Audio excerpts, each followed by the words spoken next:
अप्रैल का महीना था। बादाम की डालियां फूलों से लद गई थीं और हवा में बर्फीली खुनकी के बावजूद बहार की लताफत आ गई थी। बुलंद और बाला तंगों के नीचे मखमली धूप पर कहीं कहीं बर्फ के टुकड़े सफेद फूलों की तरह खिले हुए नजर आ रहे थे। अगले माह तक ये सफेद फूल इसी धूप में जज्ब हो जाएंगे और धूप का रंग गहरा सब्ज हो जाएगा और बादाम की शाखों पर हरे हरे बादाम पुखराज के नगीनों की तरह झिलमिलाएंगे और नींबू पहाड़ों के चेहरों से कोहरा दूर होता जाएगा और इस झील के पुल के पार पगडंडी की खाक मुलायम भीड़ों की जानी पहचानी बा से झंझना उठेगी और फिर इन बुलंदों बाला तंगों के नीचे चरवाहे भीड़ों के जिस्मों से सर्दियों की पली हुई मोटी मोटी गफ उन गर्मियों में कुतरते जाएंगे और गीत गाते जाएंगे। लेकिन अभी अप्रैल का महीना था। अभी तंगों पर पत्तियां ना फूटी थीं। अभी पहाड़ों पर बर्फ का कोहरा था। अभी पगडंडी का सीना भेड़ों की आवाज से गूंजा ना था। अभी समल की झील पर कंवल के चराग रोशन ना हुए थे।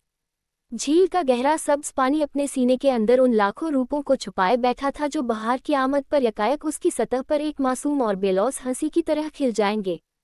पुल के किनारे किनारे बादाम के पेड़ों की शाखों पर शगुफे चमकने लगे थे। अप्रैल में ज़मिस्तान की आखिरी शब में जब बादाम के फूल जागते हैं और बहार के नकीब बनकर झील के पानी में अपनी किश्तियां तैराते हैं। फूलों के नन्हे नन्हे शिकारे सतह आब पर रक्सा और लर्जा बहार की आमद के मुंजिर हैं। पुल के जंगले का सहारा लेकर मैं एक अरसे से उसका इंतजार कर रहा था। सपहर खत्म हो गई, शाम आ गई। झील वाला को जाने वाले हाउस बोट पुल की संगलाखी मेहराबों के बीच में से गुजर गए और अब वो उफुक की लकीर पर कागज की नाव की तरह कमजोर और बेबस नजर आ रहे थे। शाम का किरमजी रंग आसमान के इस किनारे से उस किनारे तक फैलता गया और किरमजी से सुरमई और सुरमई से सियाह होता गया। हत्ता की बादाम के पेड़ों की कतार की ओट में पगडंडी भी सो गई और फिर रात के सन्नाटे में पहला तारा किसी मुसाफिर के गीत की तरह चमक उठा। हवा की खुनकी तेज तर होती गई और नथने उसके बर्फीले लम्स से सुन्न हो गए।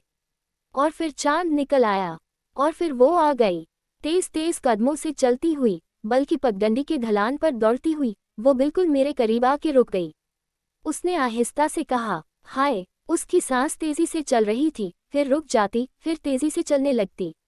उसने मेरे शाने को अपनी उंगलियों से छुआ और फिर अपना सर वहां रख दिया और उसके गहरे स्याह बालों का परेशान घना जंगल दूर तक मेरी रूह के अंदर फैलता चला गया और मैंने उससे कहा, सपहर से तुम्हारा इंतजार कर रहा हूँ। उसने हंसकर कहा, अब रात हो गई है, बड़ी अच्छी रात है। उसने अपना कमजोर नन्हा छोटा सा हाथ मेरे दूसरे शाने पर रख दिया और जैसे बादाम के फूलों से भरी शाख झुककर मेरे कंधे पर सो गई। देर तक वो खामोश रही, देर तक मैं खामोश रहा। फिर वो अभी आप हंसी, बोली, अब्बा मेरे पगडंडी के मोड़ तक मेरे साथ आए थे क्योंकि मैंने कहा, मुझे डर लगता है। आज मुझे अपनी सहेली रज्जो के घर सोना है, सोना नहीं जागना है। क्योंकि बादाम के पहले शगुफों की खुशी में हम सब सहेलियां रात भर जागेंगी और गीत गाएंगी और मैं तो सपहर से तैयारी कर रही थी इधर आने की।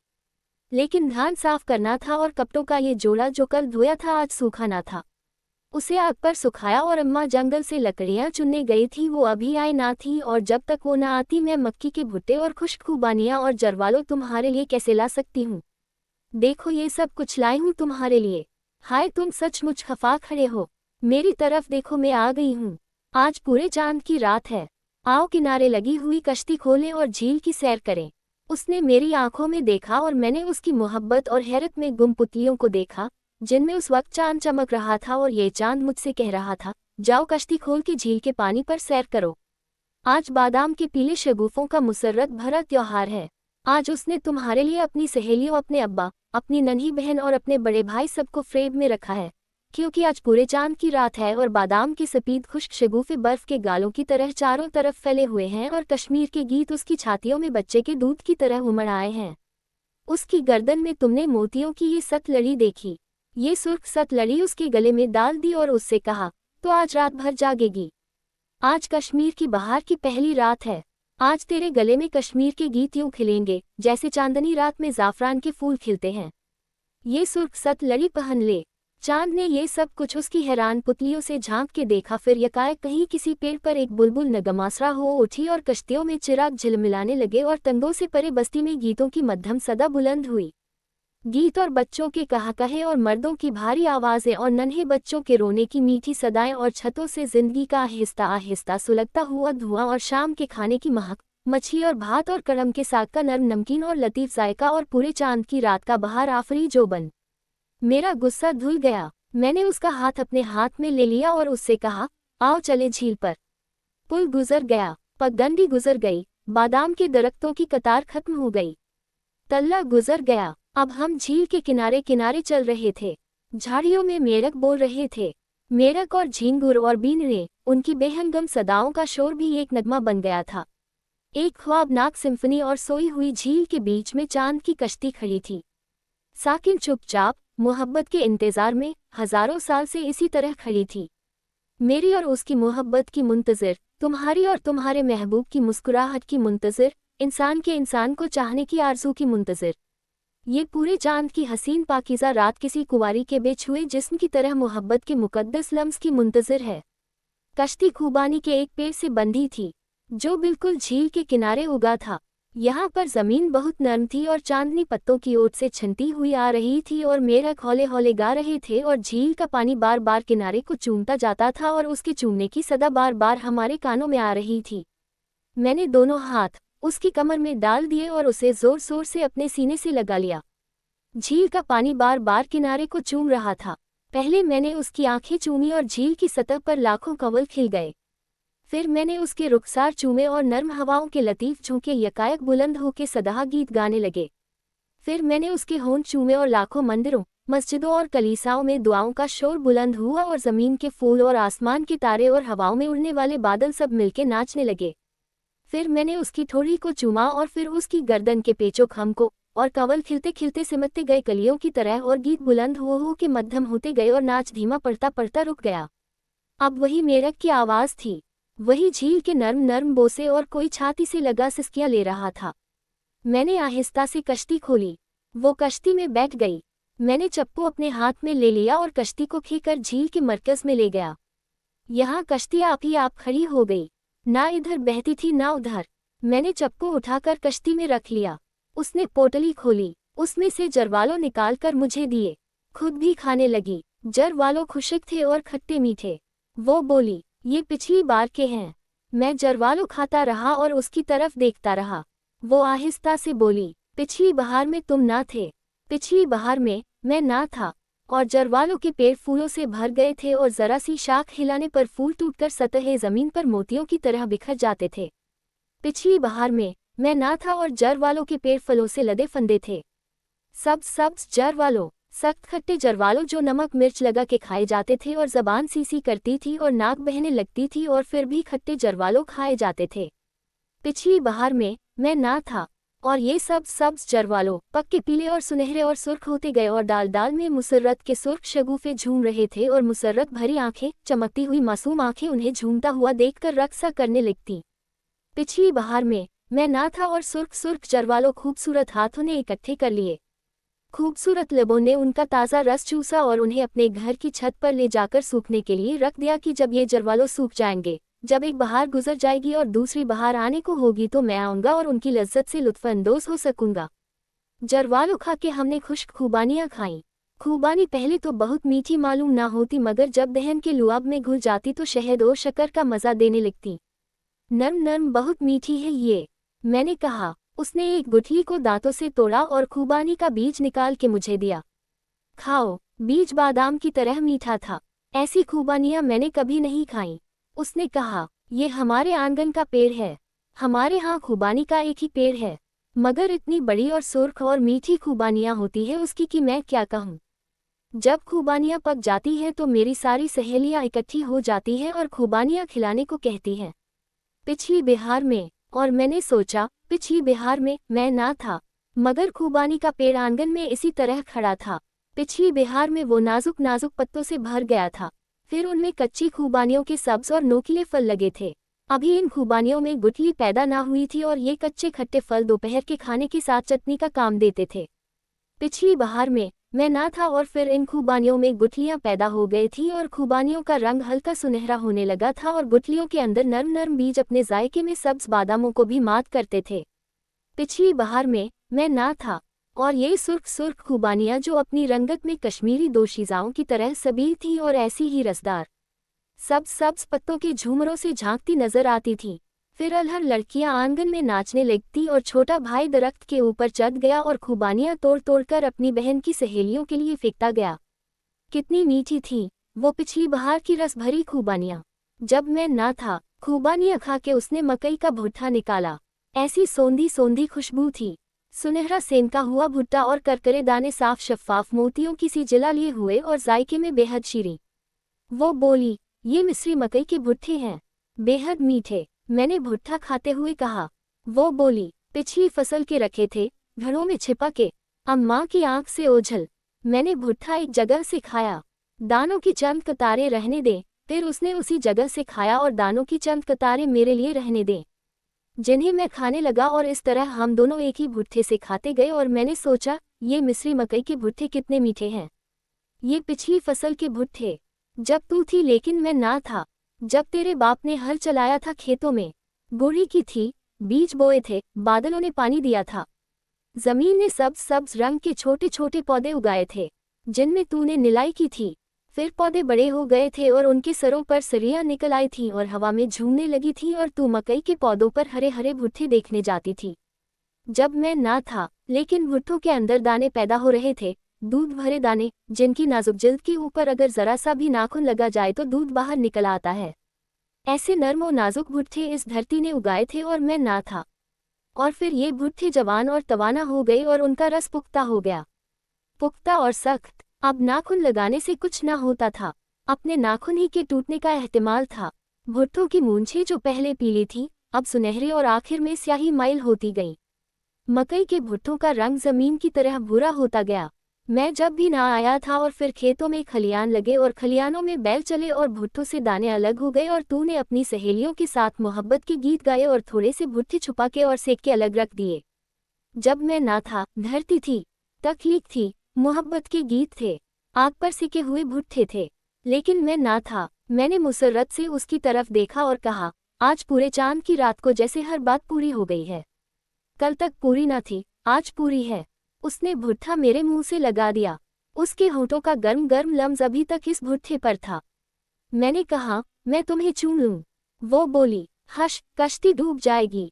तो फिर क्या करें? मैंने पूछा। वो बोली, डूब जाने दो। वो पूरे चांद की रात मुझे अब तक नहीं भूलती। मेरी उम्र 70 बरस के करीब है, लेकिन वो पूरे चांद की रात मेरे ज़हन में इस तरह चमक रही है जैसे अभी वो कल आई थी। ऐसी पाकीज़ा मोहब्बत मैंने आज तक नहीं की होगी, उसने भी नहीं की होगी।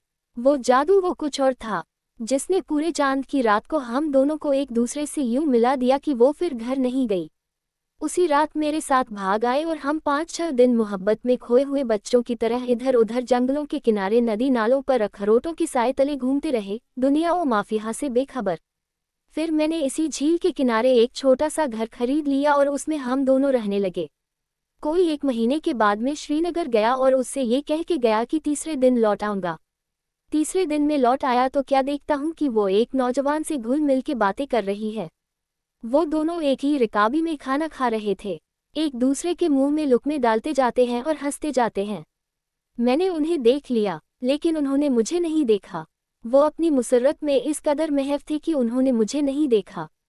और मैंने सोचा कि ये पिछली बहार या उससे भी पिछली बहार का महबूब है, जब मैं ना था। और फिर शायद और आगे भी कितनी ही ऐसी बहारें आएंगी, कितनी ही पूरे चांद की रातें, जब मोहब्बत एक फाहिशा औरत की तरह बेकाबू हो जाएगी और उड़िया हो के रक्स करने लगेगी।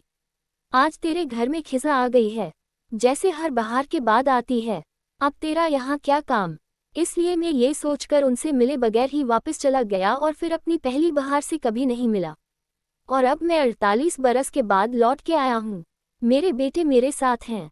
मेरी बीवी मर चुकी है, लेकिन मेरे बेटों की बीवियां और उनके बच्चे मेरे साथ हैं और हम लोग सैर करते करते समल झील के किनारे आ निकले हैं। और अप्रैल का महीना है और दोपहर से शाम हो गई है और मैं देर तक पुल के किनारे खड़ा बादाम के पेड़ों की कतारें देखता जाता हूँ और खुनुक हवा में सफ़ेद शगुफों के गुच्छे लहराते जाते हैं और पगडंडी की खाक पर से किसी के जाने पहचाने कदमों की आवाज़ सुनाई नहीं देती।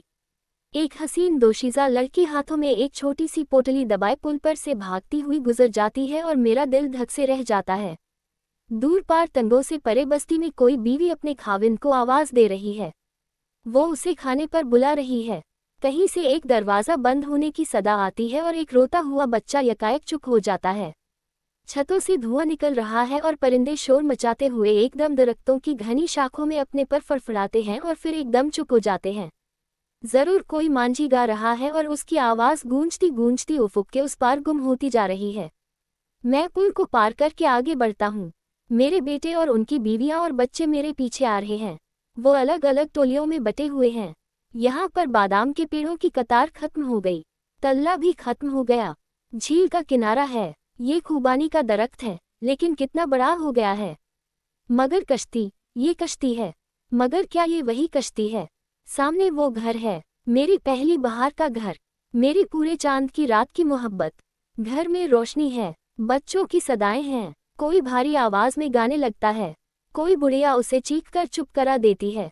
मैं सोचता हूँ, आधी सदी हो गई, मैंने इस घर को नहीं देखा। देख लेने में क्या हर्ज है? आखिर मैंने उसे खरीदा था। देखा जाए तो मैं अभी तक उसका मालिक हूँ। देख लेने में हर्ज ही किया है। मैं घर के अंदर चला जाता हूँ। बड़े अच्छे प्यारे बच्चे हैं। एक जवान औरत अपने खाविंद के लिए रिकाबी में खाना रख रही है। मुझे देखकर ठिठक जाती है। दो बच्चे लड़ रहे थे। मुझे देखकर हैरत से चुप हो जाते हैं।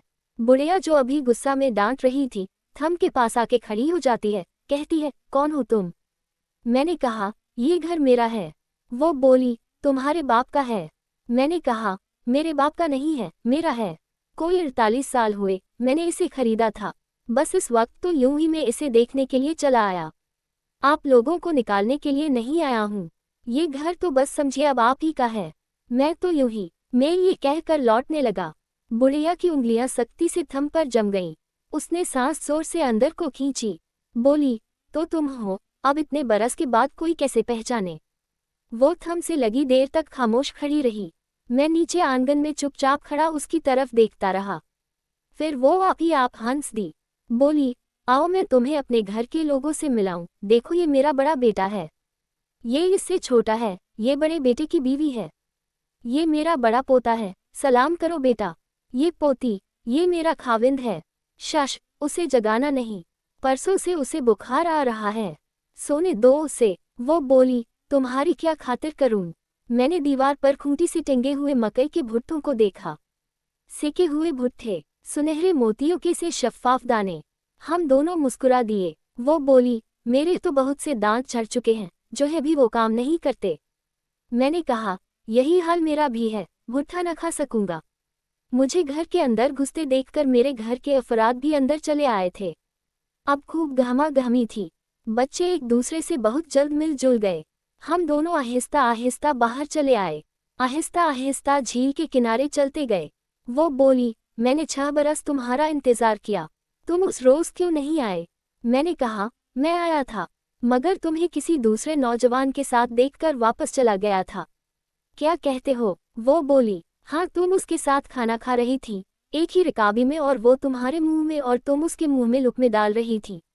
वो एकदम चुप हो गई, फिर जोर जोर से हंसने लगी, जोर जोर से हंसने लगी। क्या हुआ? मैंने हैरान होकर पूछा। वो बोली, अरे वो तो मेरा सगा भाई था। वो फिर जोर जोर से हंसने लगी। वो मुझसे मिलने के लिए आया था, उसी रोज तुम भी आने वाले थे। वो वापस जा रहा था, मैंने उसे रोक लिया कि तुमसे मिल के जाए, तुम फिर आए ही नहीं। वो एकदम संजीदा हो गई। 6 बरस मैंने तुम्हारा इंतजार किया, तुम्हारे जाने के बाद मुझे खुदा ने बेटा दिया, तुम्हारा बेटा। मगर 1 साल बाद वो भी मर गया। 4 साल और मैंने तुम्हारी राह देखी, मगर तुम नहीं आए। फिर मैंने शादी कर ली। 2 बच्चे बाहर निकल आए। खेलते खेलते एक बच्चा दूसरी बच्ची को मकई का भुट्टा खिला रहा था। उसने कहा, वो मेरा पोता है। मैंने कहा, वो मेरी पोती है। वो दोनों भागते भागते झील के किनारे दूर तक चले गए। जिंदगी के 2 खूबसूरत मुर्गे। हम देर तक उन्हें देखते रहे। वो मेरे करीब आ गई। बोली, आज तुम आए हुए हो तो मुझे अच्छा लग रहा है। मैंने अब अपनी जिंदगी बना ली है, इसकी सारी खुशियां और गम देखे हैं। मेरा हरा भरा घर है और आज तुम भी आए हो, मुझे जरा भी बुरा नहीं लग रहा है। मैंने कहा, यही हाल मेरा है। सोचता था जिंदगी भर तुम्हें नहीं मिलूंगा, इसीलिए इतने बरस इधर कभी नहीं आया। अब आया हूं तो जरा रत्ती भर भी बुरा नहीं लग रहा। हम दोनों चुप हो गए। बच्चे खेलते खेलते हमारे पास आ गए। उसने मेरी पोती को उठा लिया, मैंने उसके पोते को, उसने मेरी पोती को चूमा, मैंने उसके पोते को, और हम दोनों खुशी से एक दूसरे को देखने लगे। इसकी पुतलियों में चांद चमक रहा था और वो चांद हैरत और मुसर्रत से कह रहा था, इंसान मर जाते हैं लेकिन जिंदगी नहीं मरती। बहार खत्म हो जाती है लेकिन फिर दूसरी बहार आ जाती है। छोटी छोटी मोहब्बतें भी खत्म हो जाती हैं लेकिन जिंदगी की बड़ी और अजीम सच्ची मोहब्बत हमेशा कायम रहती है। तुम दोनों पिछली बहार में ना थे, ये बहार तुमने देखी, इससे अगली बहार में तुम ना होगे, लेकिन जिंदगी फिर भी होगी और जवानी भी होगी और खूबसूरती और रानाएं और मासूमियत भी। बच्चे हमारी गोद से उतर पड़े क्योंकि वो अलग से खेलना चाहते थे। वो भागते हुए खूबानी के दरख्त के करीब चले गए, जहाँ